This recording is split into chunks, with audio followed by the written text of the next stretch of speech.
Кайырлы күн, достор. Бүгін сіздермен осындай жұмсақ Наполеон дайындайтын боламыз. Ол үшін бізге керекті заттар: ұн, холодильниктен шыққан сары май, сосын мұздай су керек болады холодильникте тұрған, және салқын болу керек жұмыртқада, шым-шым тұз және 9% уксус керек болады. Енді бірінші ештеңе істемей тұрып, суымызға жұмыртқамызды салып,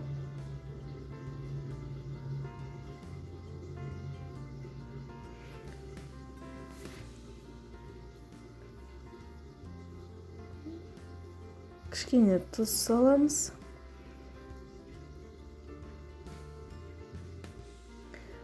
Бір столовая ложка жаңағы уксусымызды құйып, жақсылап араластырамыз.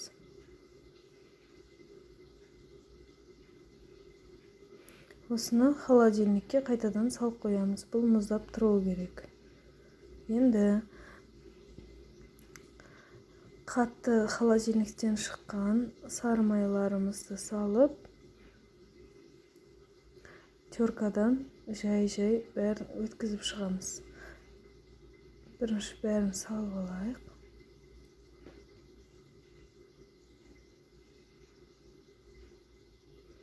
Енді майымызды ұнға аунатып, жай-жай осылай теркадан бәрін өткізіп шығатын боламыз. Осылай араластырып тұру керек кішкене арасында.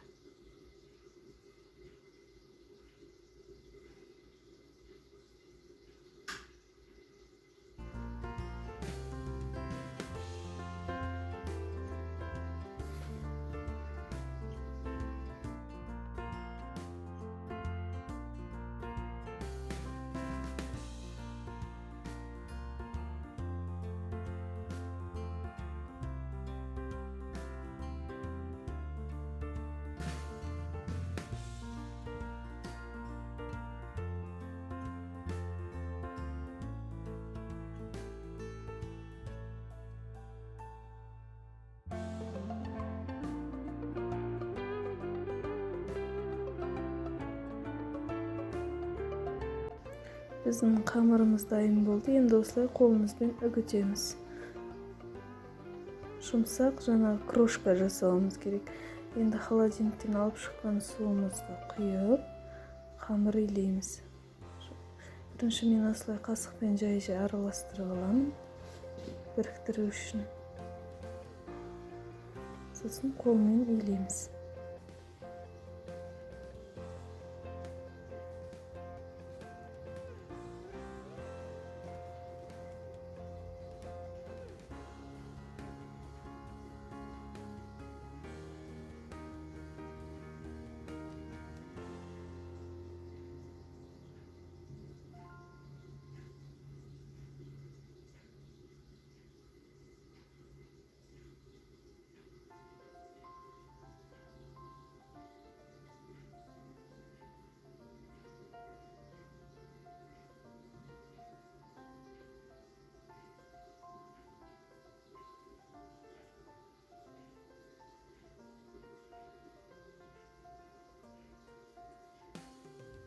Қамырымыз дайын.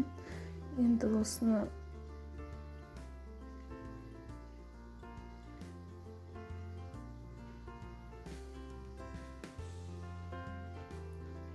бөліктерге бөліп шығамыз.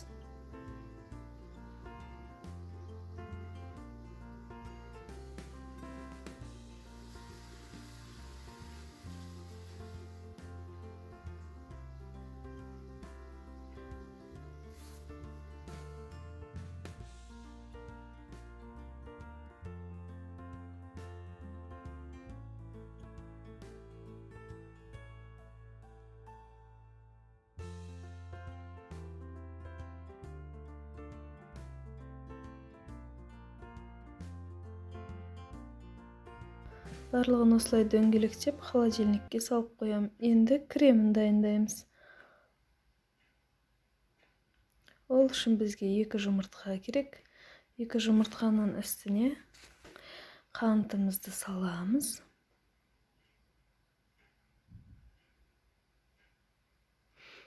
араластырып кішкене үстіне 2 столовая ложка ұнды саламыз. Міндетті түрде електен өткізіп салу керек.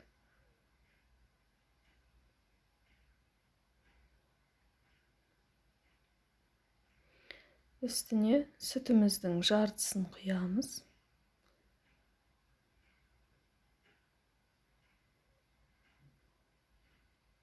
Жақсылап араластыруымыз керек, ешқандай іртігі қалмайтындай.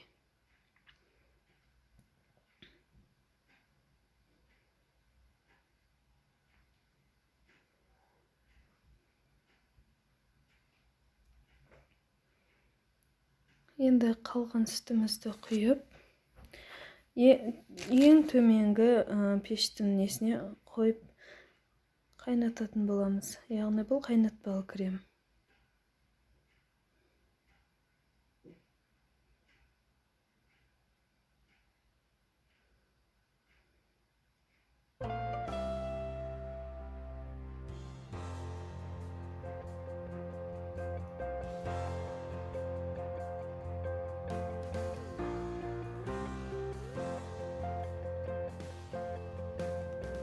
Міне, креміміз почти дайын болды.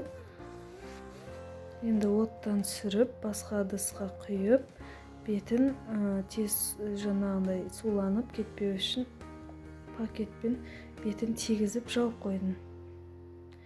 Енді осыны комнатный температурада суыту керек. Енді қамырларымызды шығардым. Менде примерно 1,5 сағаттай тұрды холодильникте. Енді міне осындай болады. Қатты емес. Морозильникке салдым мен. Енді осыны мынандай қағаздар, пергаментный бумагам бәрін дайындап алдым. 9 шықты менде. Соның әрқайсысын енді жаятын боламыз үстінде.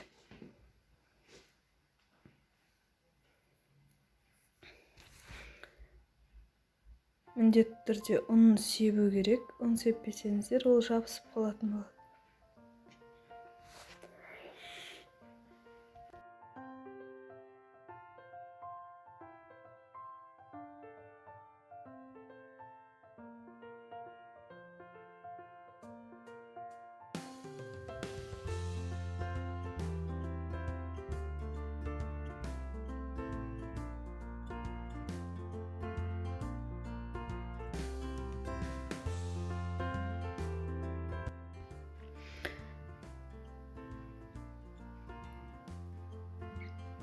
Енді осындай кальцоның формасымен мен негізі 24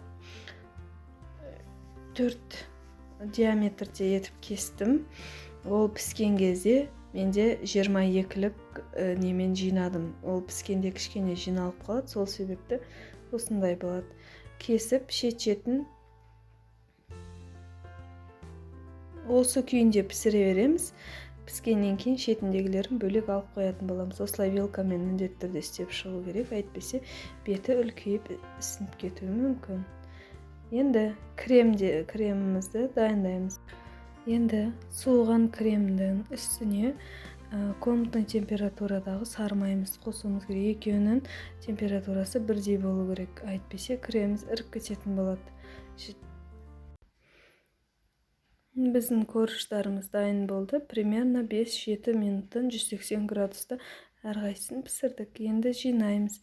Жинау үшін мен осы ыдысқа бірден жинаймын, және соның шет-шеті бүлініп қалмау үшін мен осылай пергаментный бумаганы кесіп қойдым. Астына кішкене кремімізді жағамыз.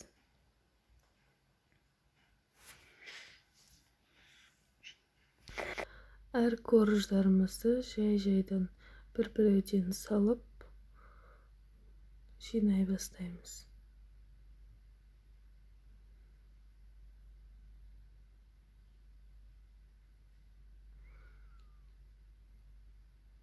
Кремімізді 3-4 қасықтан әр коржға солай кетеді.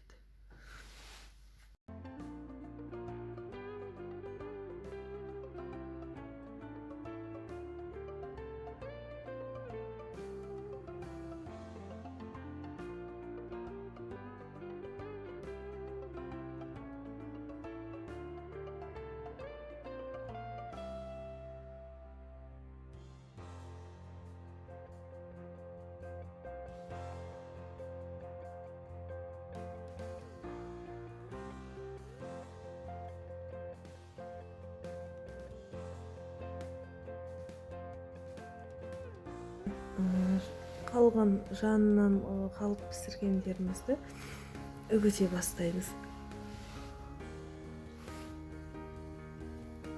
Үгітіп осылай сәндеп холодильникке кемі 1-2 сағатқа қойып қоямыз. Міне осындай торт шығады. Істеп көруге кеңес беремін.